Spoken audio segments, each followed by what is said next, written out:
My name is Annalisa Nania. This is my classroom management plan for EDN358. My CMP was developed for primary age students across Year 1 to Year 6. I have chosen to incorporate an aligned approach, embracing both a psychoeducational and cognitive behavioural practices. As students from Year 1 and onwards have achieved a high enough maturity to understand and reflect on emotions, and to take responsibility of actions based on these emotions.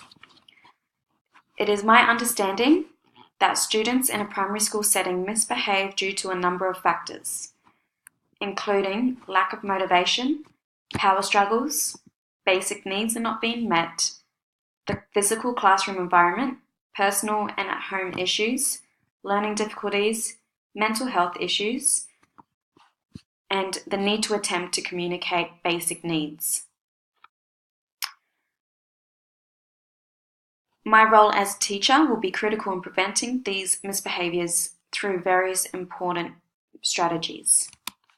I believe my role as a teacher is to provide a safe, engaging and positive classroom environment by building and maintaining strong and positive relationships with students, ensuring that students are involved in the decision-making processes of the classroom, providing support to students for their emotional, psychological, and physical safety and well-being, and being a facilitator of their learning. As a teacher, it is important to ensure students' needs are being met, as this will assist in creating a positive learning environment. The theories and theorists that underpin my philosophy of my CMP are William Glasser and Albert Ellis, whose beliefs in development of classroom management strategies and interventions have strongly influenced and resonated with me in creating my own CMP. Based on my inexperience as a teacher, I will apply psychoeducational strategies as a preventative measure, but I will implement a cognitive behavioural intervention developed by Albert Ellis, as I am not comfortable or experienced in implementing a full psychoeducational approach. The psychoeducational preventative strategies will be based on William Glasser's choice theory, in which each individual is in control of their own behaviour and that students' behaviour is guided by a need to satisfy their basic needs of love and belonging, power, survival, freedom and fun. Glasser also believed that behaviour is purposeful and students can only control their own actions and thoughts. He also affirms that students' interactions with the learning environment is key to preventing undesirable behaviour, as the problem of behaviour does not actually lie within the child but in the learning environment itself. In order for my role as a facilitator to be effective in regards to choice theory, it is important for students to be actively involved in decision-making processes in order for them to understand their role in the classroom, but also for them to feel connected to their learning community. The cognitive behavioural intervention will be based off Albert Ellis's rational emotive behaviour therapy. The purpose of this is to manage negative thoughts and emotions and replace them with positive thoughts and emotions, as this will allow for students to restructure their own thinking in order to enable them to self-regulate their behaviours. The role of the teacher will be in this intervention, is a guidance type approach, where the teacher will work individually or with a small group to reconstruct the way in which students think. The climate in which I wish to develop and maintain within my classroom is to feel safe, fun, belonging, supportive and open. This can be achieved through maintaining student attention and interest through providing lessons and activities in which capture students' interests and are relative to them. It will be the organisation of lessons and materials. Lesson transitions and pace need to be kept at a consistent and achievable rate. The use of questions effectively. Demonstrate enthusiasm and the use of humour and encouragement. It is important to provide engaging room aesthetics as students spend many hours in the class. However, they should not be too intense so that it distracts the students. In order for students' basic need of survival to be met, the implementation of crunch and sip will be implemented within the class to ensure students not misbehaving due to hunger and ensuring that they are providing adequate fuel for their learning. The culture of my classroom will be focusing on a student-centered approach, positive ways of interacting with peers, respect, fun, and engaging atmosphere, safe and open.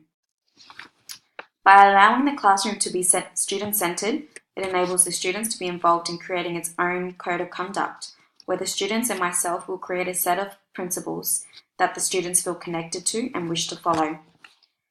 Each different class of students will have a different code of conduct, as it is based on their values and morals. However, for an example, a set of principles will be based on that we believe everyone has a right to learn and we must grow together. And we do this by helping make class decisions, sharing materials, caring for each other, listening to each other, and doing our best to learn.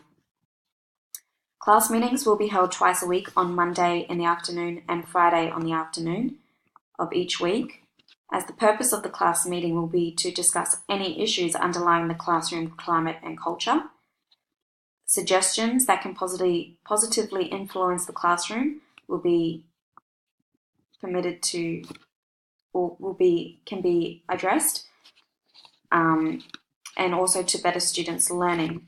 By doing so, students will feel they have a voice and power of influence within the decision makings of the classroom, and to also share any concerns or positive thoughts, which allows for better communication. In order for my classroom management plan to be completely effective, the physical environment of the classroom must be taken into account, as it serves as a vital factor into ensuring students are engaged, comfortable, and content, as it has a powerful effect on behaviour, attitudes, and expectations. As the classroom management I wish to implement is centred on the students' needs and to provide an open, positive, and comfortable learning environment, I will create a seating arrangement with student suggestions and needs taken into account. Students will be grouped into workstations of 4. Depending on the number of students, this might differ. The room will be open and inviting by providing areas for different needs. There will be a reading area in a corner so that students will not be distracted by noise and other factors.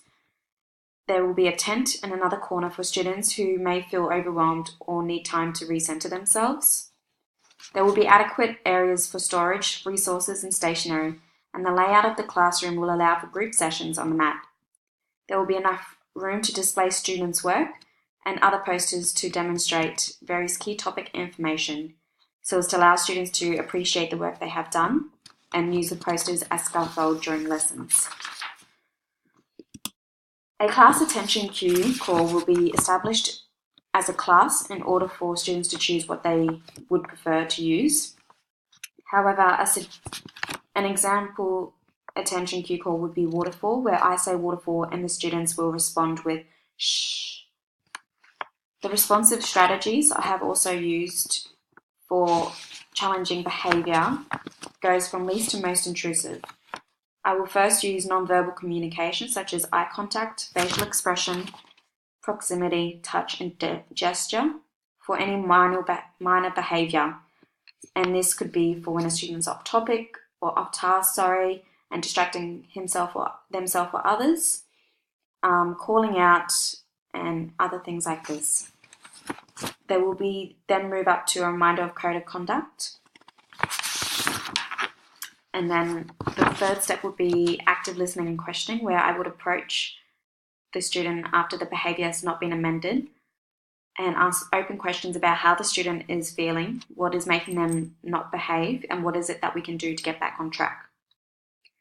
If this behaviour persists, I will then use I statements, where an assertive statement is formed to allow myself to voice my wishes clearly without impinging on the rights of the student.